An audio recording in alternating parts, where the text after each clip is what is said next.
Olá,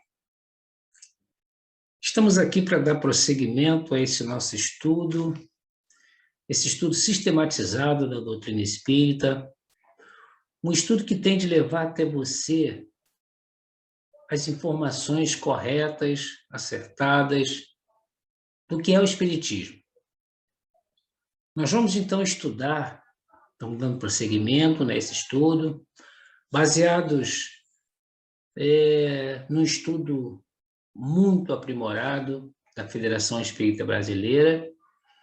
E a nossa intenção é que você conheça o Espiritismo. Não tenho aqui a mínima intenção de formar espíritas, mas que você tenha o conhecimento do que é o Espiritismo verdadeiramente. E aí você decide se você deseja ou não seguir essa doutrina que, para mim, é uma coisa maravilhosa. Vamos lá, então, né?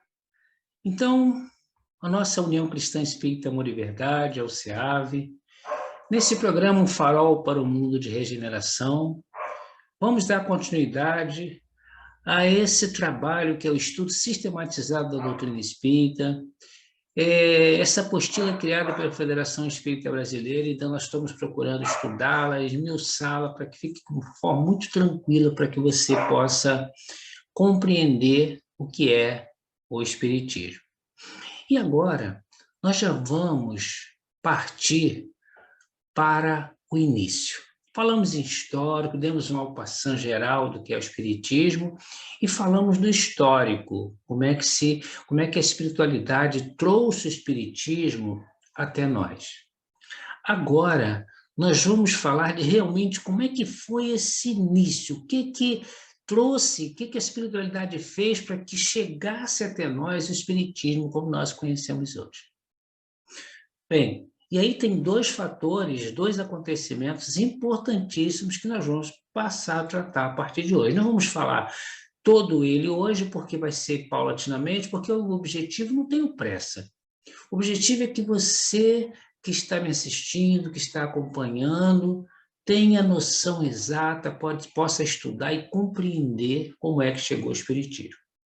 E esses dois acontecimentos assim importantíssimos que a espiritualidade planejou e fez com que acontecesse exatamente os fenômenos mediúnicos de Hardesville, né, a dimensão, e as mesas girantes.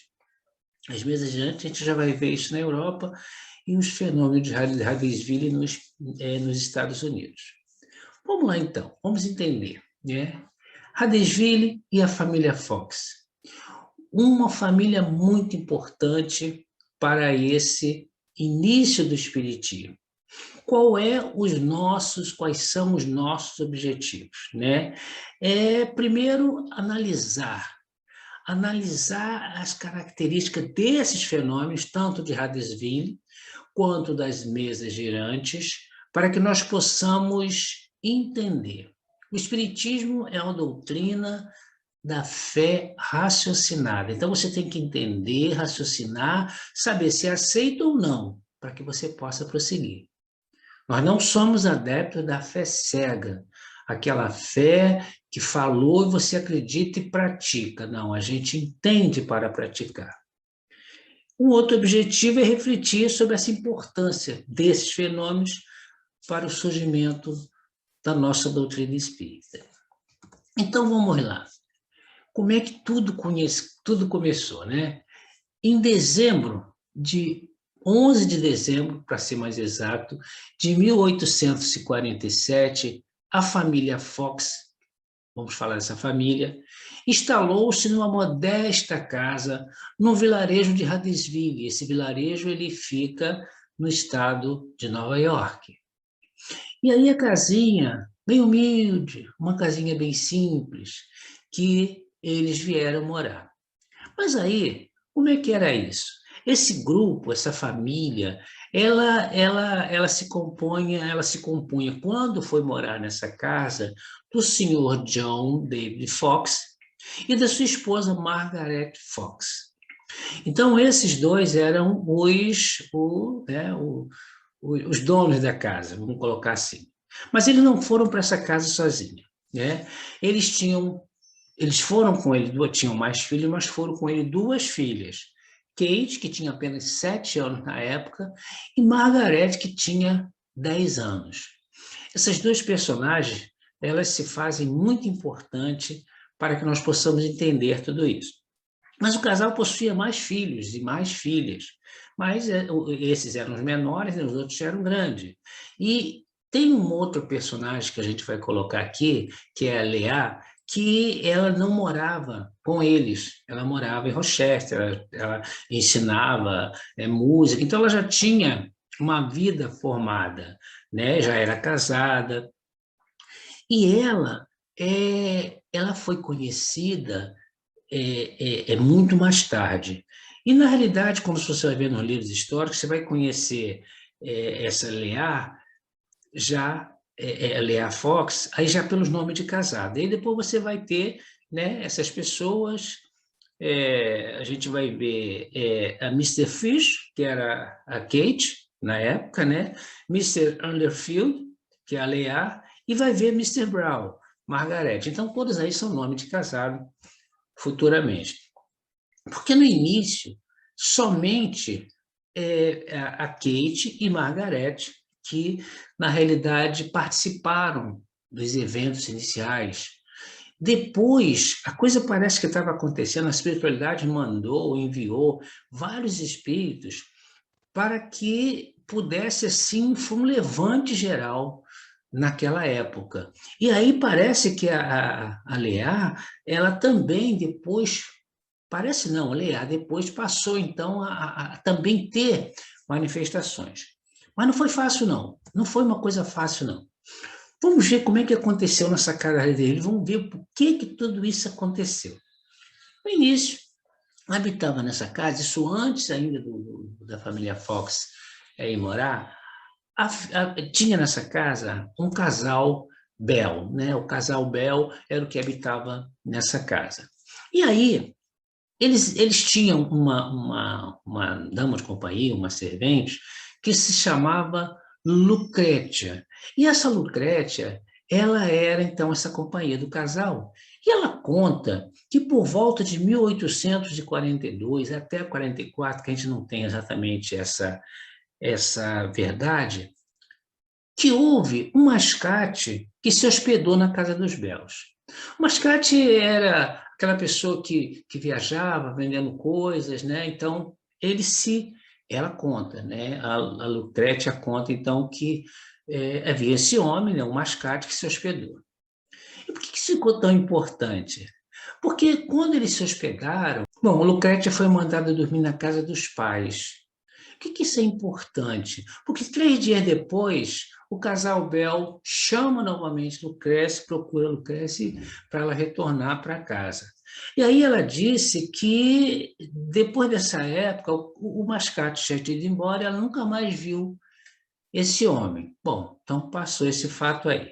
Passado alguns tempos, aproximadamente lá no final de 1844, começou a acontecer alguns fenômenos estranhos naquela casa. Né? Alguns fenômenos estranhos. Que fenômenos seriam esses? Né? A senhora Bell, ela queixava-se que se sentia muito mal na casa, passou a se sentir mal, que quase não conseguia dormir à noite. Ela falava que tinha rumores que ela não conseguia explicar. Parecia que tinha alguém andando no quarto, parecia que tinha alguém andando em outro local. Então, ela ficou assustada. E o marido também ficou muito assustado, né? Eles começaram a tentar justificar aquilo de uma forma lógica. Parece que tem ratos na casa. Só que depois disso, a coisa com a insistência, eles começaram a investigar e viram que, sabe, não podia ser o rato. E aí não conseguiam descobrir qual é a razão daqueles rumores. Ou seja, eles não conseguiam uma explicação para o que estava acontecendo naquela casa. Bem, em 1846, eles não aguentaram essa pressão e acabaram por se mudar. 1846. Então, os Bells se mudam da casa, né, devido a essa perturbação, começaram a atribuir, então, a fantasma, a alma penada, né, era o discurso que eles tinham. E aí eles se mudam da casa. Bom, mas ainda não vem os focos para essa casa aí. Lá em 1846, muda uma outra família, a família Wickman. A família Wickman, o senhor Michael Wickman, a senhora Hannah Wickman e suas filhas. Então, eles passam a morar nessa casa. Foram morar na casa, alguns dias após eles estarem alojados, estar dormindo na casa, passaram a ser perturbados por ruídos e novamente tudo aconteceu. Aí já era diferente, já começaram a ver batida na porta, na entrada, alguém batia na porta da entrada, e aí olhava, não tinha ninguém, e eles começaram a se assustar. E aí ouviam passos na adega, ouviam passos dentro de casa, e aí os Wickman começaram a ficar muito preocupados. E aí, como era de se esperar, né? Uma casa mal assombrada não permaneceu muito tempo. A casa era sinistra, a casa começou sendo vista como mal assombrada. E aí, enfim, no final de 1847, vão embora os Wickman também, e vão embora definitivamente, não querem mais saber dessa casa. E aí a gente atinge 11 de dezembro de 1847, quando então muda-se para essa casa a família Fox, né? Então a família Fox vai para essa casa, já é dezembro, finalzinho do ano de 47, e aí os 2 primeiros meses tranquilo, né? Nada acontecia naquela casa, muito tranquila, e aí já tinha aquela fome, mas eles acharam que nada estava acontecendo. Mas no início de 1848 a coisa voltou a acontecer. Os mesmos ruídos voltaram a acontecer, e isso perturbava muito aquelas pessoas, perturbava muito os inquilinos, e voltaram a ter as manifestações, né? Outra vez tudo começou a acontecer. E aí era a mesma coisa, batidas leves, suaves, semelhante a arranhões na parede. Então, como ele veio muito suave, muito leve, arranhões nos assoalhos dos móveis, né? Ou seja, então a coisa veio mais branda. E eles achavam que aquilo ali podia ser confundido com qualquer ruído da natureza, então aquilo não assustou muito. Estalos da meia da maneira, acharam que podia ser rato e etc. Porque a coisa veio mais branda com os Fox, né? Com esse início dos Fox. Tanto que eles ficaram 2 meses lá sem nada acontecer.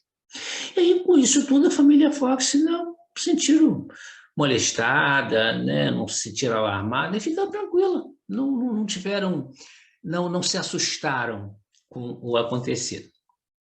Mas aí a coisa está tudo planejada, né? Esses ruídos cresceram de intensidade. Aí, a partir do meado de março, eles foram mudados para lá em dezembro, aí janeiro, fevereiro não aconteceu nada, início de março começou a acontecer, em meado de março de 1848, a coisa começou a pegar e pegar feio. Aí começaram batidas mais nítidas e sons de arrastar os móveis começaram a fazer ouvir. Então a coisa começou a ficar mais estrondosa, a ponto de que as meninas, né, a Kate e a Margarete, com medo, né, não queria mais dormir no quartinho delas, não.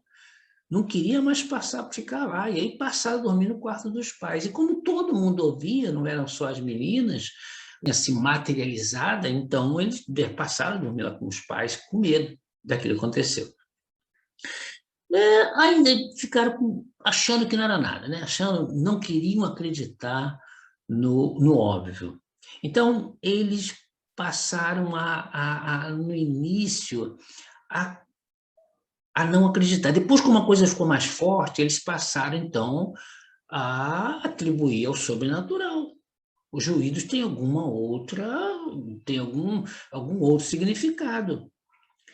E aí eles levantavam e procuravam e tentavam achar e nada, não conseguia localizar nada com esses barulhos mais insólitos. Aí vem a fatídica noite de 31 de dezembro de 1848. Nessa noite, tudo então modifica. Porque aí começou uma série de sonhos muito mais fortes e continuados. E não deixaram ele dormir. Então, nesse momento, a gente considera que deu-se o primeiro lance do fantástico, do imaginário, de episódios que realmente não tinha como negar. E aí a gente considera esse 31 de março de 1958 como um marco na história da fenomenologia paranormal. Não tem nada a ver com o espiritismo ainda.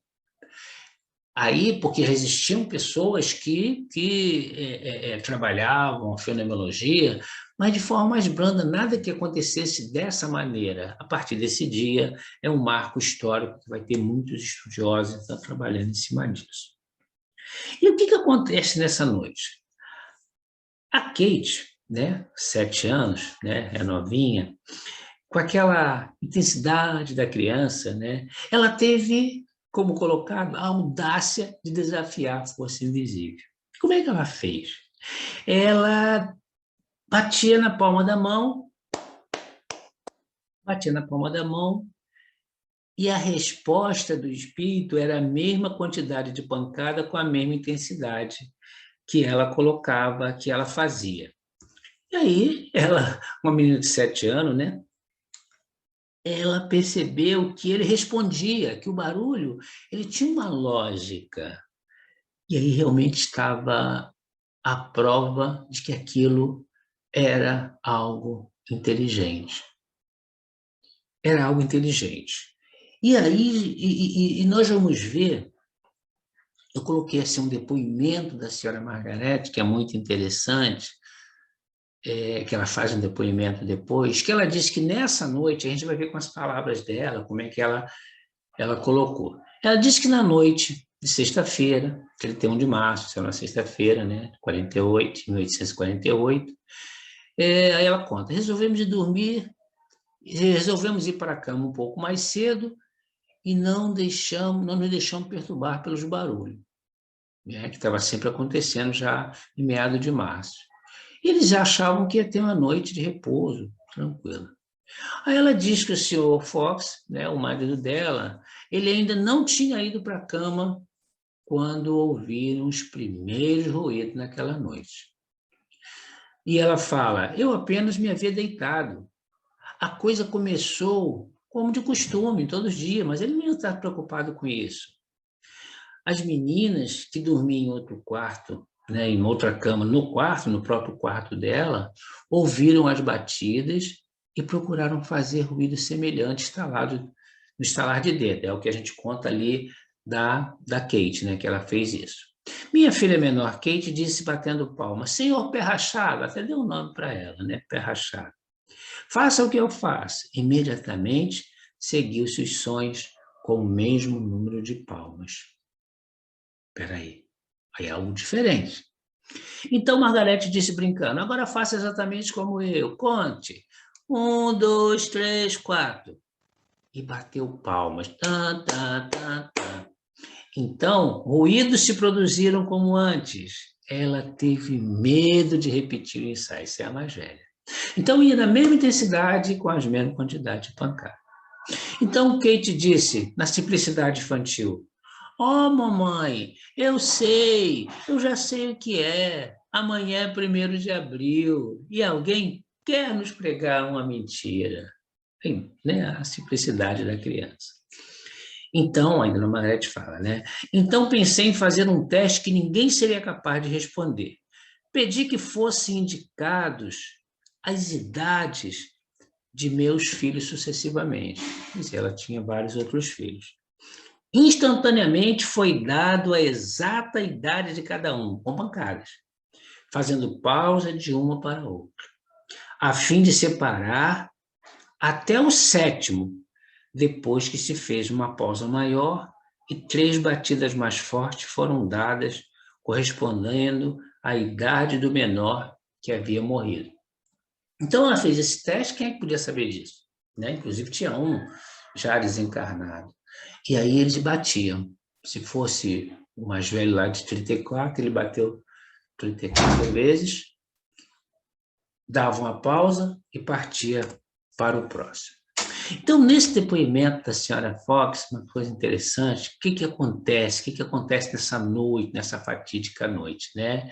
E ela diz, então eu perguntei, há um ser humano que me responde tão corretamente? Não houve resposta. Perguntei, é um espírito? Se for, der 2 batidas. 2 batidas foram ouvidas. Assim que fiz a pergunta.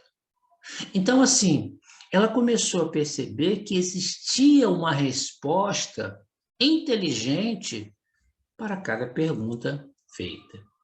E ela continua. Então eu disse, se for um espírito assassinado, dê 2 batidas.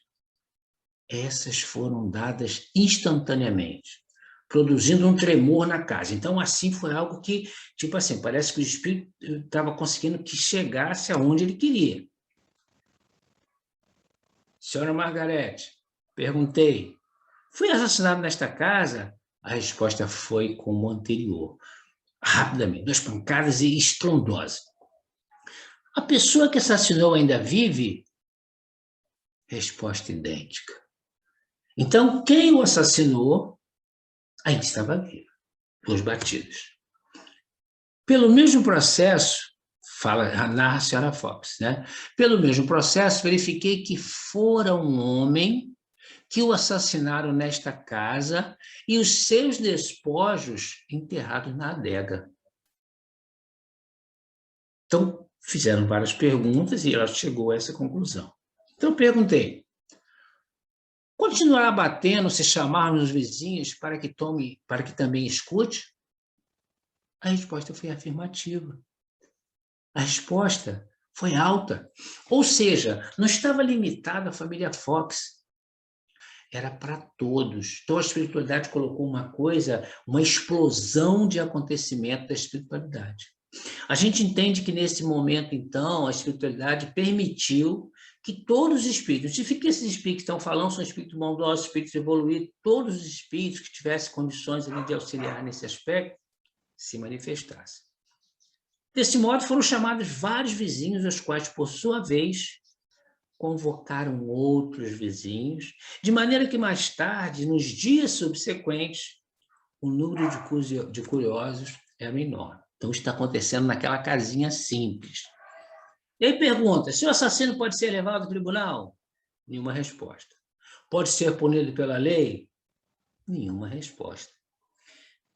Se seu assassino não pode ser punido pela lei, dê sinais. As batidas foram ouvidas claramente.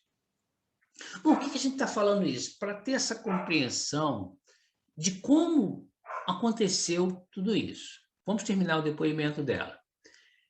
Pelo mesmo processo, e aí já outros vizinhos fizeram várias perguntas, eles verificaram, entenderam que foi assassinado no quarto leste da casa, que a coisa já tinha 5 anos atrás, identificaram que o assassino fora cometido à meia-noite de terça-feira, falou quem foi a pessoa que o assassinou, disse que fora morto com um golpe de faca de açougueiro na garganta. Então, ele conta detalhes através dessa sim, não, foi perguntando, né? Que o corpo havia sido enterrado. O corpo havia sido enterrado. Onde? Tinha passado pela despensa, o corpo passou, descido a escada e enterrado a 10 pés abaixo do solo. É onde estava o corpo. E também foi dito que o motivo foi dinheiro. Bom, então isso tudo foi constatado não só pela senhora Margarete Fox, mas assim com outros vizinhos que fizeram muitas perguntas. No dia seguinte, no sábado, né, a casa estava cheia. Durante o dia não se ouviu nenhum som, mas ao anoitecer, novamente começa todo o processo. Aí vem domingo. Os ruídos foram ouvidos o dia inteiro por tantos quantos estavam na casa. Então, esses são os principais trechos para a gente poder entender como é que tudo isso começou a acontecer da senhora Margarete. dessa Margaret Fox conta isso, relata isso, ela relatou isso muito mais tarde, né?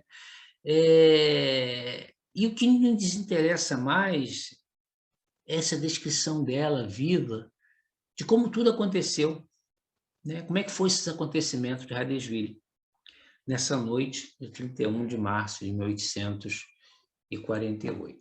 Bom, para não ficar muito cansativo, na próxima semana nós vamos dar continuidade a essa história, continuidade a esses acontecimentos de Huddersville, e depois nós vamos entrar, então, nas mesas girantes, que na realidade não está nos Estados Unidos, né? Já está na Europa.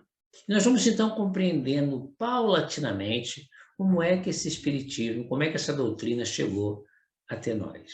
Saúde, muita paz. Qualquer dúvida, vá lá no Instagram, vá lá no Telegram, né? O SEAB, o Farol Rumo ao Mundo de Regeneração.